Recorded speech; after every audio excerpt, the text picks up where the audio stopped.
এটা ডাঙৰ প্ৰশ্ন, সেই ঠাইলৈ আমি যাব পাৰিমনে? সেই ঠাইত গৈ আমি কৰ্মখিনি কৰিব পাৰিমনে? এনেকুৱা ধৰণৰ প্ৰশ্ন এটাই আচলতে মোৰ মনত উগুল থুগুল লগাই আছে। আৰু মই ভাবিলোঁ যে আপোনালোকৰ আগত কথাখিনি স্পষ্টকৈ অৱগত কৰোঁ, আৰু সেই কথাখিনি পাই সমাজৰ কাৰণে এটা শুদ্ধ বাৰ্তা যাব। আপুনিও পাৰিব, সকলোৱে পাৰিব। বিভিন্ন জাতি, বৰ্ণ, ধৰ্ম নিৰ্বিশেষে এই অনুষ্ঠানলৈ যাব পাৰিব, এই অনুষ্ঠানত কৰ্ম কৰিব পাৰিব। এতিয়া আপোনালোকে ভাবিছে কৰ্মটোনো কি বা স্থানটুকু কি? মই যেতিয়া দোকানত বহি আছিলোঁ, তেতিয়া আমাৰ বকিয়াল আঞ্চলিক সমিতিৰ তৰফৰ পৰা, বকিয়াল আঞ্চলিক সমিতিৰ সৌজন্যত আৰু সমূহ বকিয়ালবাসী ৰাইজৰ সহযোগত ১ নং বুঢ়াগোহাঁই ঘাটত অখণ্ড ভাগৱত হৰিনাম অনুষ্ঠিত কৰা হৈছে। নিশ্চয় সকলোৱে কম বেছি পৰিমাণে কথাখিনি গম পাইছে।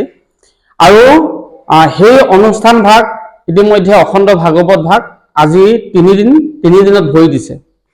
আৰু মই ঠিক তেনেধৰণে মই দোকানত বহি আছিলোঁ, দোকানৰ পৰা সেই অখণ্ড ভাগৱত য'ত অনুষ্ঠান কৰা হৈছে ১ নং বুঢ়াগোহাঁই বৰ নামঘৰত, তাৰ পৰা বেছি দূৰ নহয়, খুব বেছি 2-3 কিলোমিটাৰমান।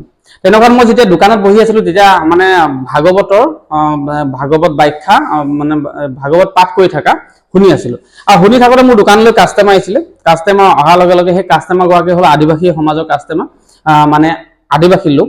আৰু তাৰ লগতে আছিলে বিহাৰী সম্প্ৰদায়ৰ এজন ব্যক্তি আছিলে, 2জন ব্যক্তি। সেই আদিবাসী ব্যক্তিগৰাকীয়ে আমাৰ আইগৰাকীয়ে মোক সুধিছিলে যে অখণ্ড যে ভাগৱত হৈ আছে, সেই অখণ্ড ভাগৱতলৈ আমি যাব পাৰিমনে নোৱাৰিম?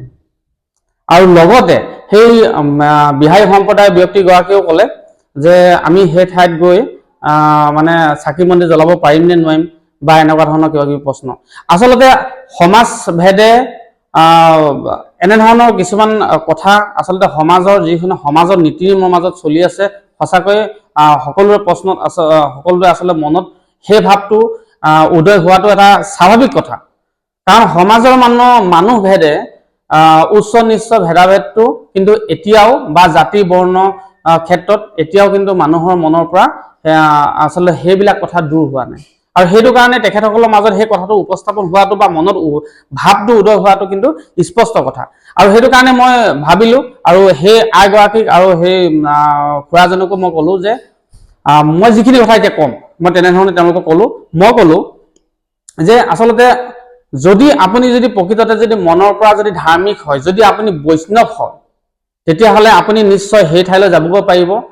ভগৱানৰ বাবে কোনো জাতি বৰ্ণ তেনেকৈ ভেদাভেদ নাথাকে। আৰু ঠিক তেনেধৰণে শংকৰী যুগতো আমাৰ মহান গুৰুজনা শ্ৰীমন্ত শংকৰদেৱে কেতিয়াও জাতি বৰ্ণ ধৰ্মৰ ক্ষেত্ৰত মানে ভেদাভেদ সৃষ্টি কৰা নাছিলে। আপুনি যদি প্ৰকৃততে কিন্তু এটা কথা এইখিনিতে উল্লেখ কৰিম যে প্ৰত্যেক ধৰ্মৰ ক্ষেত্ৰত, মই ধৰ্মৰ ক্ষেত্ৰত কৈছোঁ যে প্ৰত্যেকৰে সাজ পোছাক পৰিধান বেলেগ বেলেগ থাকে, বা নীতি নিয়ম বেলেগ বেলেগ থাকে। কিন্তু আপুনি যদি বৈষ্ণৱ হৈ যাবলৈ হয়, আপুনি ভাগৱত পাঠ কৰিম বুলি ভাবিছে, নিশ্চয় আপোনাৰ কাৰণে খোলা আছে। কিন্তু এটা কথা আপুনি গুৰুত্ব দিব লাগিব যে প্ৰত্যেক সমাজে নীতি নিয়মবিলাক কিছু কিছু পৃথক থাকে। আৰু সেইটো কাৰণে আপুনি যদি ভাগৱত পাঠ কৰিবলৈ যায়, তেতিয়াহ'লে সম্পূৰ্ণ প্ৰকৃতি হৈ যাব লাগিব। দাড়ি চুলি আপোনাৰ তেনেধৰণে মানে থাকিব নালাগিব। ধৰি লওক সাজ পোছাক, যি আমাৰ গুৰুজনে আমাক দি থৈ গৈছিলে যে অসমীয়া যি সাজ পোছাক, যে বৈষ্ণৱ সাজ পোছাক, সেই সাজ পোছাক কিন্তু আপুনি পৰিধান কৰি যাব লাগিব। আপুনি তাত চাকি বন্তি জ্বলোৱাটো বাদেই দিয়ক, আপুনি কিবা দান দক্ষিণা কৰিব পাৰিব, নিজে ভাগৱত পাঠ কৰিব পাৰিব, ভাগৱত শুনিব পাৰিব, শ্ৰৱণ কৰিব পাৰিব, কীৰ্তন কৰিব পাৰিব, তাত কোনো আপত্তি নাই। বা তাত আপুনি কিবা বস্তু দান দিওঁ বুলি কয়, তেতিয়াহ'লে দান দিয়াটো কোনো আপত্তি নাই। আৰু যদি তাত যিবিলাক ভোজনৰ ব্যৱস্থা কৰা হৈছে সন্ধিয়াৰ কাৰণে, আৰু আপোনালোকে প্ৰত্যেকে জানে যিহেতু ভাগৱত অনুষ্ঠান হোৱাৰ লগে লগে মাছ মাংস এনেধৰণৰ বস্তুবোৰ নিষিদ্ধ, তেল ভজা পিঁয়াজ নহৰু নিষিদ্ধ। আৰু তাত বইল যিহেতু সন্ধিয়া সাজলৈ যোগাৰ কৰা হয়, আয়োজন কৰা হয়, এসাঁজ ভাতৰ ব্যৱস্থা প্ৰত্যেক দিনে, যিহেতু সপ্তদিন হয়। আৰু প্ৰত্যেক দিনাই যিহেতু ভাত যোগাৰ কৰা হয়, আৰু সেই ভাত সাঁজ আপুনি খাব পাৰিব, দান দিব পাৰিব। আৰু সকলো যিমান বৈষ্ণৱ আই সমস্ত যায়, সকলোকে আপুনি কিন্তু তাত বিলাবগৈ পাৰিব। তাত কোনো অসুবিধা নাই। কিন্তু মই এটা কথাই ক'লো যে প্ৰত্যেক জাতিৰে যিহেতু প্ৰত্যেক নিজৰ নিজৰ একোটা একোটা ধৰ্ম থাকে, ধৰ্মৰ মতে নীতি নিয়মবোৰ বেলেগ বেলেগ। আৰু যদি আপুনি যদি মোক যিগৰাকী আয়ে সুধিছিলে আৰু যিগৰাকী বৈষ্ণৱ বিহাৰ সম্প্ৰদায়ৰ লোকে সুধিছিলে, মই তেওঁলোকৰ যোগেদি সকলো সমাজৰ সকলো জাতি বৰ্ণৰ মই আমাৰ ব্যক্তিসকলকে মই স্পষ্টভাৱে ক'ব বিচাৰিছো যে আপোনালোকে য'তে যেনেকৈ নহওক, যদি ভাগৱত যদি অনুষ্ঠিত হয় তেতিয়াহ'লে আপোনালোকৰ কাৰণে সকলো বৈষ্ণৱৰ কাৰণে খোলা আছে। কিন্তু বৈষ্ণৱ সমাজত যিটো নীতি নিয়ম, ধৰি লওক আপুনি কিছু কিছু সমাজত চাদৰ মেখেলা পৰিধান কৰি যাবলগীয়া হয়, কিছু কিছু সমাজত যদি আপুনি মন কৰে যদি নিজৰ ঘৰত পিন্ধা সাজ পোছাকযোৰ পিন্ধি যাব পাৰে।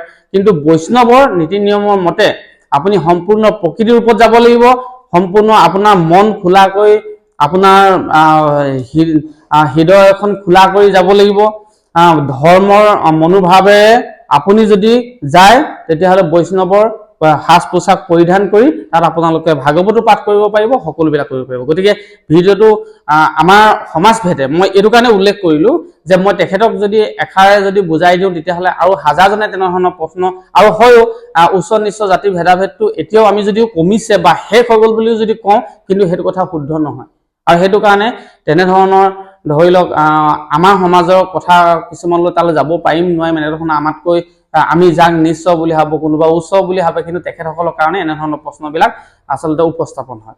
গতিকে ভিডিঅ'টো ইমানে আছিলে। মই সকলো যিহেতু আমি অসমীয়া, আৰু গতিকে আমি অসমৰ মানুহ, যিহেতু আমি অসমীয়া, ভাৰতৰ মানুহ যিহেতু আমি সৰ্বভাৰতৰ যিমান লোক আছে, গতিকে আমি ভাৰতীয়, গতিকে আমি সকলোৱে একতা দোলেৰে জাতি বৰ্ণ ধৰ্ম নিৰ্বিশেষে আমি সকলোৱে ভাই ভাই হিচাপে মই ভাবোঁ যে একতা দোলেৰে আমি আচলতে সকলোবিলাক কাম কৰা উচিত। আৰু এই ক্ষেত্ৰত মই স্পষ্টভাৱে সকলোকে পুনৰবাৰ জনাই দিছোঁ যে অখণ্ড ভাগৱত ১ নং বুঢ়াগোঁহাই ঘাটৰ যি বৰনামঘৰত অনুষ্ঠিত হৈছে। আজি ৩ দিনত ভৰি দিছে। আৰু সেই অখণ্ড ভাগৱতৰ এই ঠাইলৈ আপোনালোকে সকলোৱে যাব পাৰিব, আৰু ঈশ্বৰে সকলোকে মংগল কৰক তাকে কামনা কৰিছোঁ। গতিকে ভিডিঅ'টো সকলোকে শেষলৈকে চোৱাৰ বাবে সকলোকে ধন্যবাদ জনাইছোঁ। জয় আই অসম।